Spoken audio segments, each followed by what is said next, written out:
Have you ever noticed how certain people seem completely untouched by the chaos around them?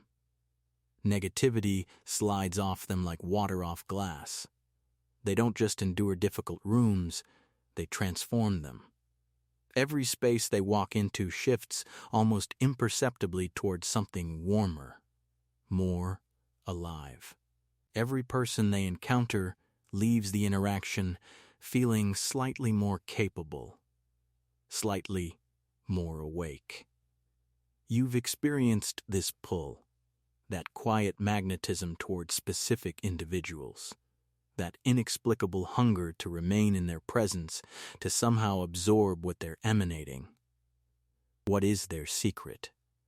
Were they born with an unfair advantage? Did life hand them a smoother path? No, they simply grasped one of existence's oldest and most overlooked truths, long before most people even suspect such a truth exists. As Carl Jung once observed, until you make the unconscious conscious, it will direct your life, and you will call it fate. These rare individuals have done precisely that. They've journeyed into their own shadow, confronted their deepest fears without flinching, pinpointed exactly what depletes them, and learned to master it. In this video, we won't merely list 13 characteristics and move on. We're going considerably deeper. We're going to excavate how every single one of these qualities can be awakened and cultivated within you, beginning right now. If you're ready, let's turn the first key to the boundless power source already living inside you. Until you make the unconscious conscious, it will direct your life, and you will call it fate. Carl Jung, your greatest and most beautiful journey is the one that leads you back to yourself. Subscribe to Carl Jung Philosophy and hit the like button, and let's walk that path together. The first and perhaps most fundamental trait shared by high-energy individuals is this: they are their own sun. What does that mean exactly? It means they don't revolve around someone else's star just to stay warm. They don't borrow another person's radiance to feel luminous. They manufacture their own energy from within. Take a moment and ask yourself with genuine honesty, how many times today did you pause and wait for someone else's validation before allowing yourself to feel acceptable? Your manager's approving nod, a colleague's compliment, the number of likes on something you posted. When none of those signals arrived, did something inside you deflate? Did your energy quietly drain away? If your answer is yes, here is the uncomfortable reality: your inner state is being remote, operated by external forces. When others open the valve, you fill. When they shut it, you empty. This is a perpetual form of emotional begging, begging for approval, begging for affection, begging for the energy you could be generating yourself. High-energy people have dismantled this pattern entirely. They understand a simple but profound truth: you cannot offer water from an empty cup. You must replenish yourself first. But how? How does one begin generating their own energy? The answer lives in discovering what genuinely and deeply nourishes you, completely independent of what anyone else thinks about it. Perhaps it's 20 minutes of complete solitude each morning before the world wakes up. Perhaps it's music played loud enough to drown out every other thought. Perhaps it's a pursuit that makes no logical sense to anyone around you, but ignites something fierce and irreplaceable inside you. These are the raw materials that fuel your inner sun. Others may label them pointless or indulgent. That judgment belongs entirely to them, not to you.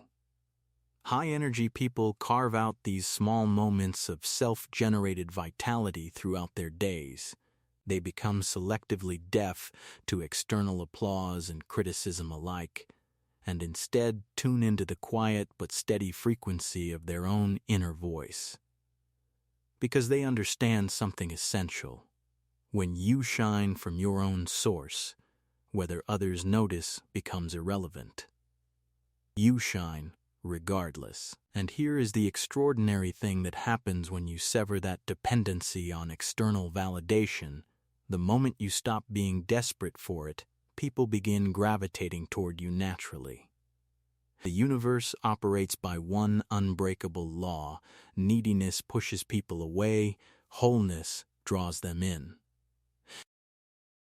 Become genuinely complete within yourself, and only other complete, grounded people will find their way into your world. The fragmented ones, those who seek to feed off your energy, will find your light too uncomfortable to remain near, because your radiance illuminates exactly what they've been avoiding within themselves. Now you understand how to ignite that inner sun. But forces exist outside you that are actively waiting to extinguish it. Imagine a swamp, a grievance swamp. You recognize this person. Perhaps several of them exist in your life. For them, the temperature is perpetually wrong. Too hot, then too cold. The economy is always in collapse. Human beings are fundamentally corrupt. Their coffee is bitter. Their luck is broken. The world is irredeemably unfair. Their conversations are an endless, exhausting catalog of complaints with no conclusion and no exit. This is the grievance swamp, and its most lethal quality is this: it actively tries to pull you in. Offer a solution, and they'll produce a dozen reasons it cannot possibly work. Introduce something optimistic into the exchange, and they'll excavate the flaw buried beneath it with almost triumphant precision. After these conversations, you feel contaminated, heavier, slower, depleted, because you stepped too close to the swamp and the mud reached you. Here is what high-energy people do, and it will likely surprise you. They don't battle the swamp. They don't attempt to drain it through reason or eloquent persuasion. Because they understand this, if you wrestle in the mud with someone who enjoys it, you both end up filthy. But only one of you is having a good time. They walk around the swamp entirely. This is one of the most potent tools available for protecting your psychological well-being: the boundary. When someone begins their familiar spiral into chronic complaint, high-energy people redirect. They remain physically present but withdraw their energy from the exchange entirely. When necessary, they exit the conversation with grace. No hostility, no guilt, no lengthy explanation. This isn't coldness. This is the same logic as an aircraft's emergency protocol. Secure your own oxygen supply before attempting to help those around you. Jung observed that people habitually project onto the external world the very shadows they cannot bring themselves to confront internally. The grievances they voice are rarely about what they claim. Their wounds are not yours to heal. Your singular responsibility is to protect your own light. The toxic pattern of endlessly absorbing another person's negativity serves no one, least of all them. Refusing to step into their arena isn't abandonment. It's wisdom. It's self-preservation. And paradoxically, it's the most honest thing you can do. Now, you've protected your energy. But life will not cooperate indefinitely. There will be rain. There will be storms. There will be losses you didn't anticipate and setbacks you didn't deserve. This is precisely where the third quality of high-energy people becomes decisive. Here is a truth that has the power to restructure everything. No event, in isolation, is inherently good or bad. The significance we assign it is determined entirely by the lens we choose to look through. Consider this: every human being moves through their life wearing a pair of invisible glasses. Some people wear problem lenses, filters so dark they transform rainfall into catastrophe, job loss into ruin, the end of a relationship into the permanent obliteration of possibility. Everywhere they look, they encounter evidence of their own misfortune. High-energy individuals have chosen a different lens entirely: opportunity lenses. Through these, rainfall becomes a legitimate excuse to stay indoors with something warm and a book you've been meaning to open. A terminated position becomes liberation from work that was slowly suffocating them and a sudden corridor towards something they actually want. The conclusion of a relationship becomes an invaluable education in self-knowledge and personal truth. This is not toxic positivity. This is not a performance of optimism for an audience. This is the practiced, embodied understanding that within every circumstance, no matter how bleak, there exists a concealed lesson, a hidden gift, a door that wasn't visible before. Think of your mind as the world's most powerful search engine. Feed it a query about problems and it will deliver an exhaustive, overwhelming list. Feed it a query about opportunities and it performs the identical search and returns an entirely different set of results. High-energy people have trained themselves to ask a fundamentally different question. Not, "Why is this happening to me?" but, "What is this experience attempting to teach me?" This single reorientation transforms your entire relationship with adversity. You stop being a passive victim of your circumstances and begin functioning as their alchemist, transmuting difficulty into direction. Jung believed this with conviction. Even the darkest episodes of human experience carry within them the seeds of profound transformation. He viewed depression itself not as a malfunction, but as the psyche's urgent attempt to communicate something the conscious mind has been refusing to hear. Which lens are you currently wearing? How much invisible weight are you carrying at this moment? The friend whose betrayal still echoes. The employer who treated you with contempt. The former lover who fractured something irreplaceable. The mistakes you made that still extract guilt from you like a slow and relentless tax on your present life. These burdens function like heavy stones attached to your back by invisible chains, and you've been attempting to sprint forward while dragging every single one of them. High-energy people make a deliberate, conscious choice. They set the weight down. This is the act we call forgiveness, and it is perhaps the most widely misunderstood concept in the entire human experience. Forgiveness does not mean endorsing what was done to you. It does not mean declaring that nothing happened, that all wounds are healed, that the account is cleared. It does not mean reopening the door to someone who demonstrated they would damage you again.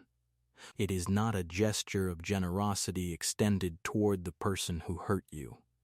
Forgiveness is something you perform entirely and exclusively for yourself. It is the refusal to keep consuming poison while waiting for the other person to suffer the consequences.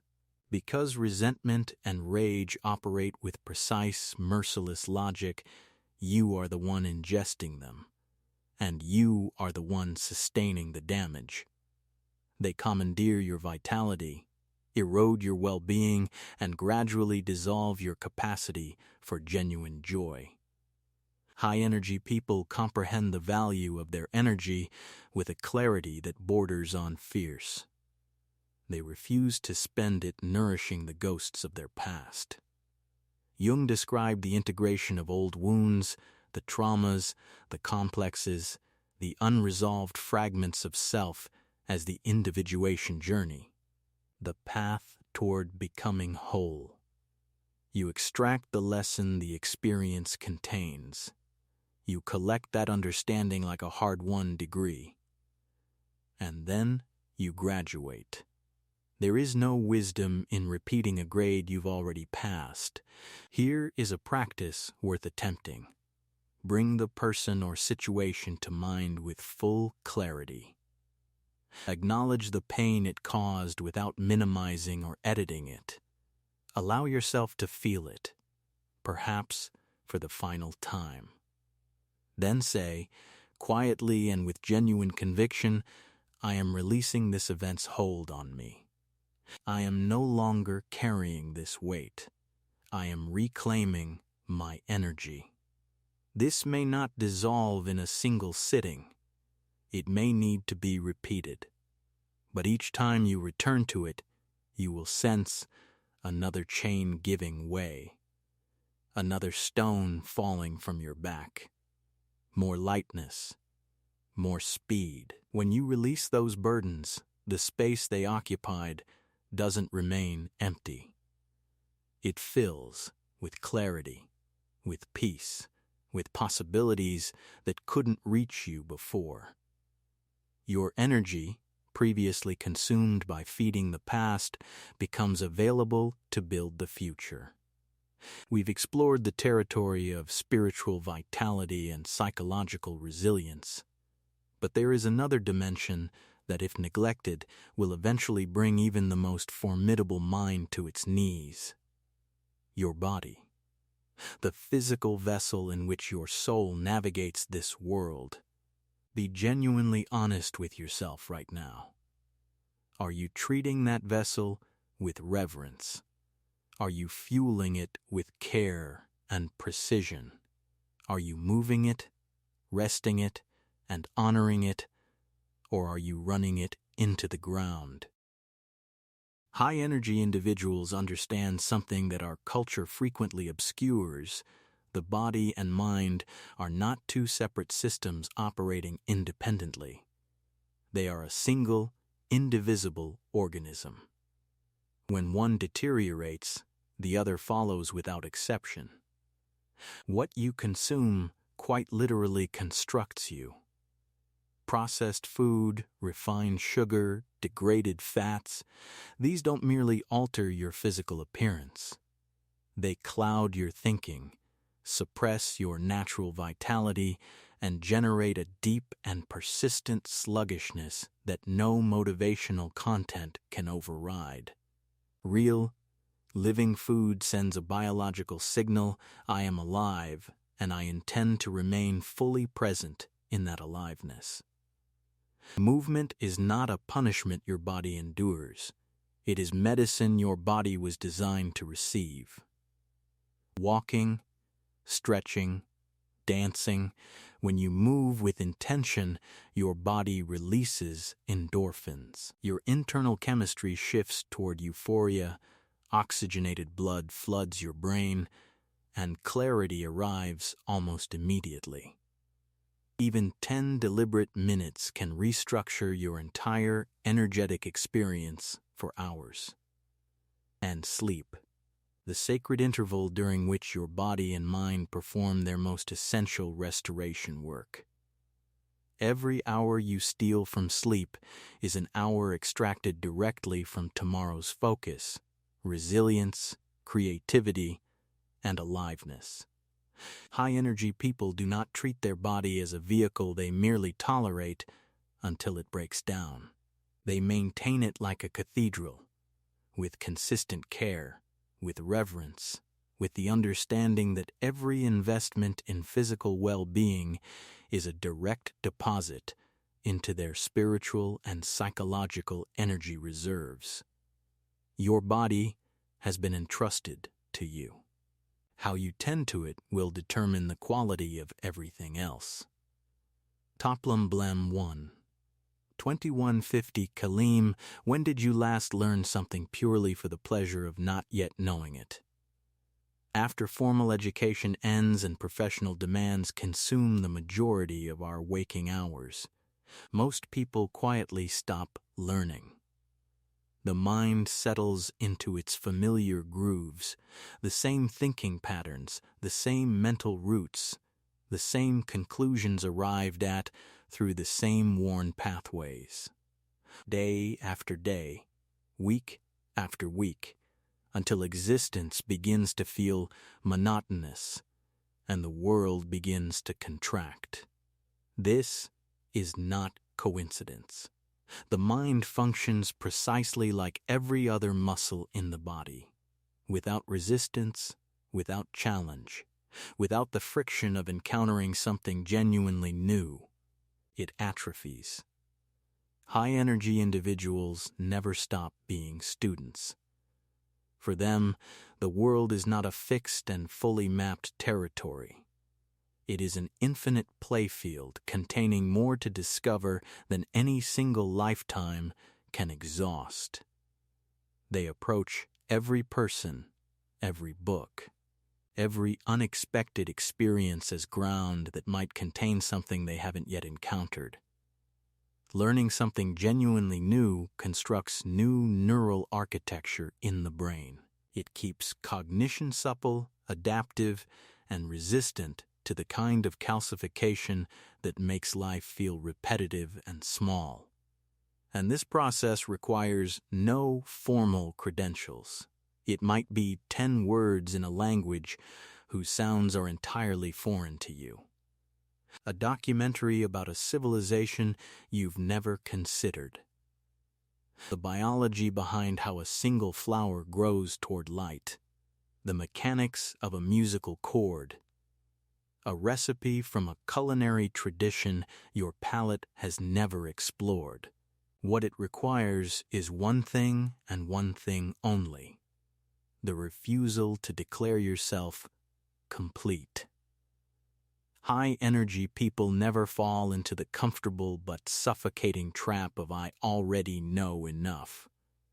They understand that every human being, every event, every piece of writing contains something worth absorbing, provided you approach it with genuine humility rather than the closed posture of someone who has already decided what they'll find.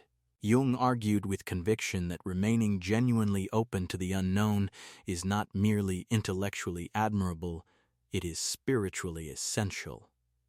The moment you seal your mind against new information and new possibility, you simultaneously arrest the development of your soul. Growth and openness are not separate phenomena. They are the same phenomenon. What is the current condition of your curiosity? When did you last truly exercise it? What might you discover this week? Not because it's useful, not because it's practical, but purely for the exhilaration of encountering something you didn't know before? When you integrate this habit, you'll find that the world becomes more vivid, more layered, more genuinely interesting, and that aliveness, that sense of perpetual discovery, becomes direct fuel for your energy. Where does your mind actually live? For most people, it does not live in the present. It oscillates restlessly between two poles, replaying past events with forensic, often punishing intensity, or projecting forward into futures that haven't materialized with anxious, draining precision. Why did I say that? How could I have handled that differently? What if things go wrong? What if I can't manage what's coming? The mind swings between these two territories like a pendulum suspended between moments that no longer exist and moments that don't yet. And in all that swinging, it consistently misses the only place where life is genuinely, actually happening. Right here, right now. The two most destructive energy leaks in the human experience are past regret and future anxiety. They function like twin conduits, drawing your power out of the present and funneling it into time zones that have no physical reality. High-energy people have learned to seal these leaks.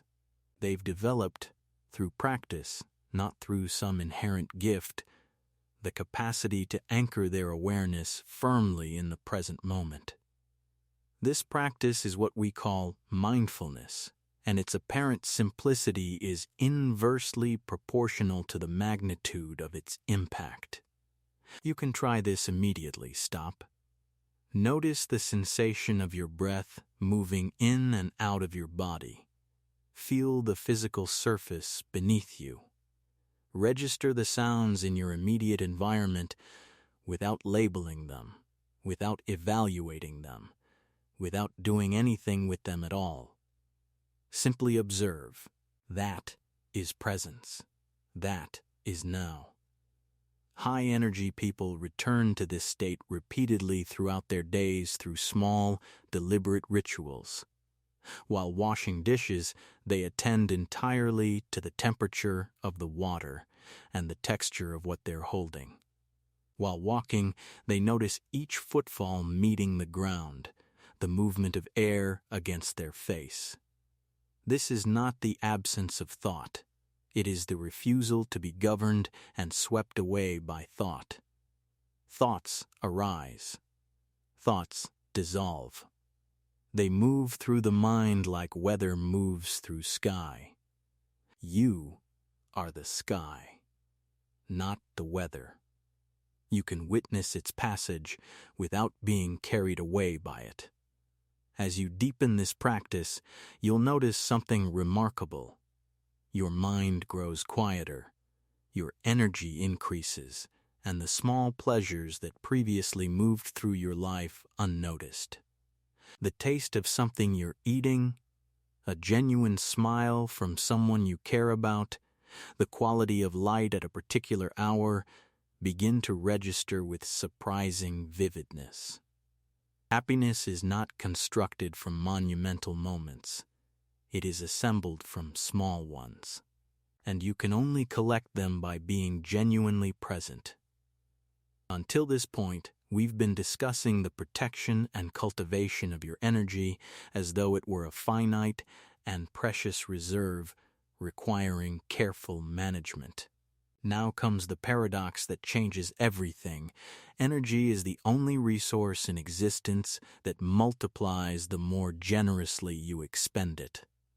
This appears irrational at first. If I give my energy away, surely I'll have less of it.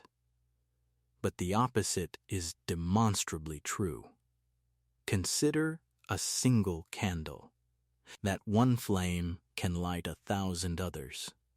Does the original flame diminish? It doesn't. Often, it burns with greater steadiness and warmth. High-energy people have decoded this completely. They are not energy hoarders attempting to accumulate and protect a dwindling supply.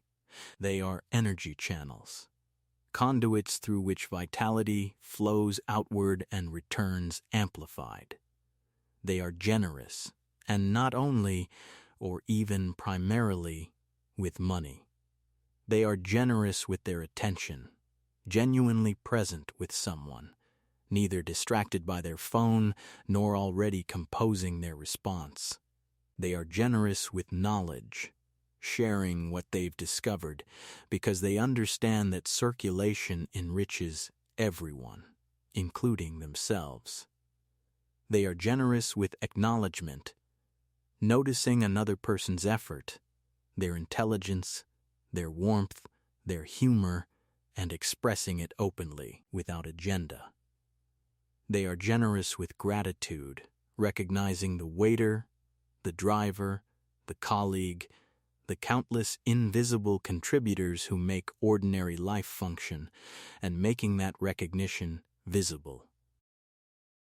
Each of these acts of giving sends a signal outward: I am operating from abundance. I have more than enough. And the universe, both literally in terms of human relationships and more broadly in terms of how life unfolds, responds to this signal consistently. More genuine connection, more aliveness, more unexpected opportunity. Jung identified the impulse to serve something larger than oneself, to locate meaning through contribution, as one of the most fundamental drives in the human psyche. These small daily acts of generosity are not merely kind gestures. They are how you inject meaning into the texture of ordinary existence. What might you give today, without calculation, without expectation of return, simply for the act itself? Life is a theater, and certain people have assigned themselves the role of protagonist in a drama that never resolves. For them, every situation is a crisis. Every minor inconvenience escalates into catastrophe. They are perpetually at war with someone, perpetually wounded by someone, perpetually recruiting allies for conflicts that outside observers can barely locate. Their existence resembles an endless television serial, turbulent, repetitive, and mysteriously compelling to those who get drawn into it, and inevitably, they attempt to cast you in it. Did you hear what she said about me? Can you believe they actually did that? You're on my side, aren't you? These invitations, conscious or not, are designed to enlist you as a participant in their chaos, to transform you from an observer into a soldier in battles that were never yours to fight. This is among the most sophisticated and insidious energy traps you will ever encounter. High-energy individuals don't purchase tickets to this performance. They don't even watch from the balcony. They exit the theater entirely and do not look back. This is not indifference. This is not an absence of compassion. When someone you genuinely care for faces a real crisis, something substantial, something that matters, you show up, you listen, you offer what you're able. But there is a crucial and often overlooked distinction between a genuine problem and manufactured drama. A real problem seeks resolution. Drama seeks fuel. It feeds on attention, on outrage, on escalation. It has no interest in being solved, because being solved would end it. High-energy people make this distinction with precision and act accordingly. They maintain their composure. They decline to choose sides. They protect the integrity of their internal world from the meteorology of someone else's emotional storms. Because they understand the moment you select a side, you have entered the storm. And once you're inside it, it owns you. Your clarity, your peace, your energy, all of it becomes consumed by something that was never truly your concern. When you consistently withhold the reaction that drama requires in order to sustain itself, those who generate drama will eventually move on to more responsive audiences. And your life, your actual, real, irreplaceable life, grows calmer, more spacious, and genuinely your own. Are you afraid of being alone with yourself? For most people, the honest answer is yes, even if they would never say so. Silence feels threatening. Stillness has a way of surfacing exactly what we've been working hardest to avoid.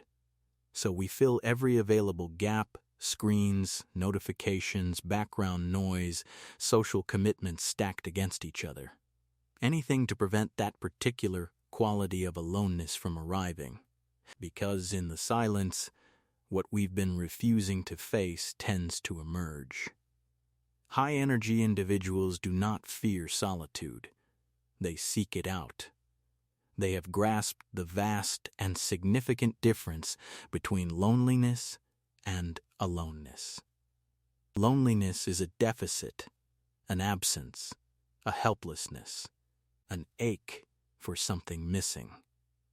Aloneness is a deliberate choice, a fullness, a restoration, an act of sovereignty over one's own inner life. Just as a device requires connection to a power source in order to function, the human soul requires periodic withdrawal from the relentless frequency of the external world in order to recharge, recalibrate, and return to its own authentic center.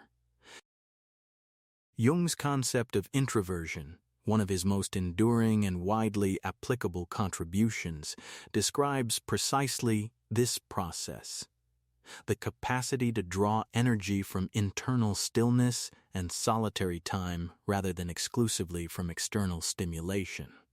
A genuinely healthy psyche can move fluidly between both orientations. High-energy people have achieved this balance. They take their coffee alone without apology or self-consciousness. They attend a film alone and find the experience genuinely satisfying. They walk through nature alone and return more fully themselves than when they departed. When you develop genuine ease and comfort in your own company, something important shifts. Your emotional dependence on others dissolves. You stop unconsciously using people as a mechanism for suppressing your discomfort with solitude. Your relationships settle onto more honest, more sustainable ground. Because you are no longer there out of need. You are there by genuine preference and genuine choice. From the compulsion of neediness to the elegance of selection. That is what solitude makes possible. No. 2 letters. Perhaps the single most powerful word in your psychological vocabulary. We fear disappointing others. We fear being perceived as selfish or difficult. We fear missing opportunities. We fear being liked less, included less, valued less. And so we say yes to invitations we dread, to commitments we resent, to obligations that slowly and quietly corrode us from within. But here is what we rarely examine. Every yes you speak is simultaneously a no to something else. Yes to the invitation you didn't want is no to the restorative evening alone that your nervous system needed. Yes to the additional responsibility is no to the time your family, your passions, or your own creative work deserves. Yes to the person who consistently depletes you is no to your own psychological and emotional equilibrium. High-energy people understand that the word no carries a kind of sanctity. It is not an act of aggression. It is an act of defense, an invisible boundary around your time, your attention, your vitality, and your sense of self. They also understand this critical truth. Someone who says yes to everything ultimately delivers genuine commitment to nothing.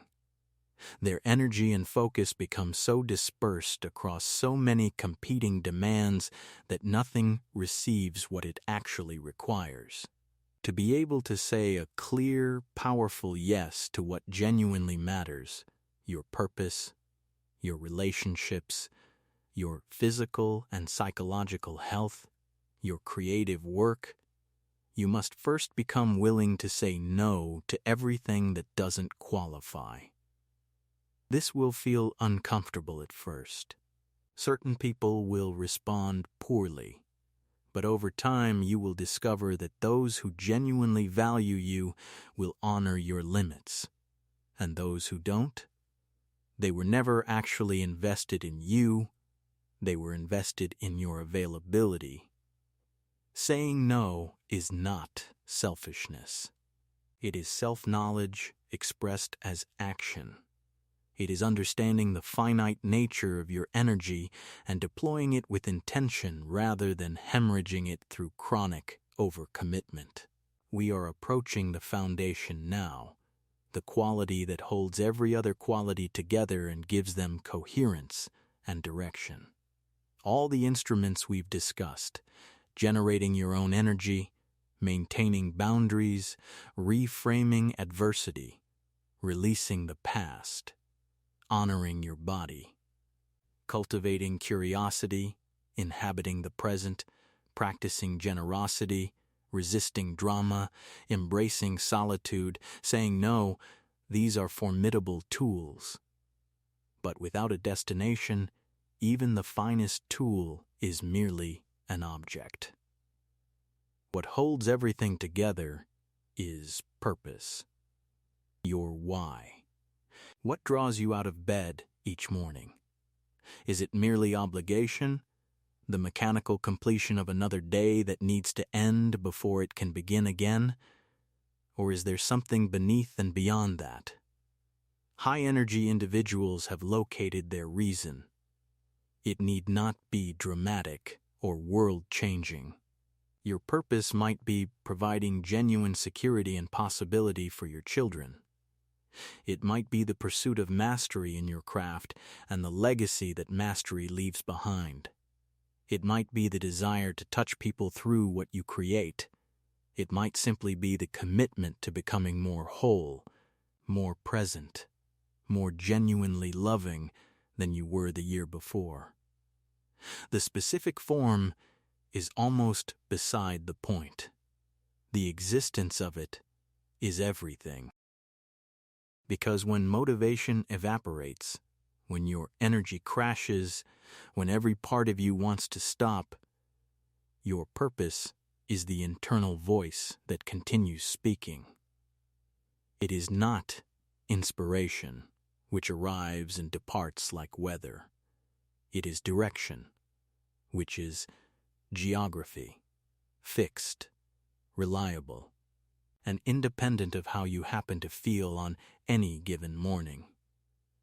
A person oriented by purpose in the middle of a storm is not a leaf being thrown by the wind. They are a tree whose roots have grown deep enough to hold regardless of what passes overhead. The branches move. The trunk does not. Jung identified meaninglessness as one of the gravest and most pervasive afflictions of contemporary life. A life that has lost its sense of meaning loses its energy alongside it, inevitably without exception. Purpose is what restores meaning to the structure of your ordinary days. Sit with these questions, not briefly, but genuinely. What am I here for? What sets something alive in me? What problem do I want to contribute to solving? What do I want to have added to this world by the time I leave it? The answers won't arrive in a single sitting. This is a journey, not a destination. But the moment you begin searching for them with genuine seriousness, your life begins reorganizing itself around that search. Because you are no longer simply living, you are living towards something. We have arrived at the final quality, the one that contains and completes all the others. High-energy people do not navigate existence with lethal, crushing seriousness. They understand, not intellectually but viscerally, that life is fundamentally a game. Not trivial, not inconsequential, but structured like a game, with rules, with wins, with losses, with the requirement to get back up after falling and continue playing. Most of us live as though each moment is a final examination we cannot afford to fail. Every error triggers self-punishment. Every setback feels like evidence of permanent inadequacy. This generates a weight of pressure that devours energy the way a black hole consumes light, completely, without remainder. The player mentality is lighter. It takes the work with full seriousness while holding the self with considerably more grace. It permits imperfection. It can find humor in one's own limitations without collapsing into self-contempt. It understands that excellence and infallibility are not the same thing, and were never meant to be. This is a form of genuine liberation, the acceptance of life's inherent impermanence and oscillation. The willingness to release your grip on outcomes you cannot control and invest everything instead in the quality and integrity of your effort. Consider all 13 qualities through this frame. Generating your own energy is fueling the game. Maintaining boundaries is keeping the playing field clean. Wearing opportunity lenses is converting every obstacle into usable strategy. Forgiveness is shedding unnecessary weight so you can move with greater speed. Caring for your body is maintaining your equipment at peak operational capacity. Curiosity is continuously unlocking new levels. Presence is experiencing the game at maximum depth and intensity. Generosity is contributing positively to the game and multiplying your returns in the process. Refusing drama is declining to exhaust your energy on side quests that serve no one. Solitude is stepping back from the game long enough to think clearly. Saying no is remaining loyal to your own game plan. Purpose is knowing, deeply and honestly, why you chose to play. And being the player, fully, lightly, with your whole self, is remembering, even in the difficult moments, to find it meaningful. When you raise your energy, your frequency shifts. You begin attracting, through genuine resonance, the people, the circumstances, and the possibilities that vibrate at that same level. This is the law of attraction stripped of mysticism and returned to its psychological truth. After this video, I ask only one thing of you. From these 13 qualities, choose one, just one. And this week, take a single small but concrete step toward embodying it. Now it's your turn. Real transformation doesn't happen during the watching. It happens in what you choose to do afterward.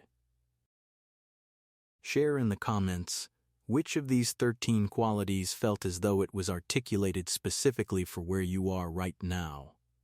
Which one reached something you've been carrying quietly?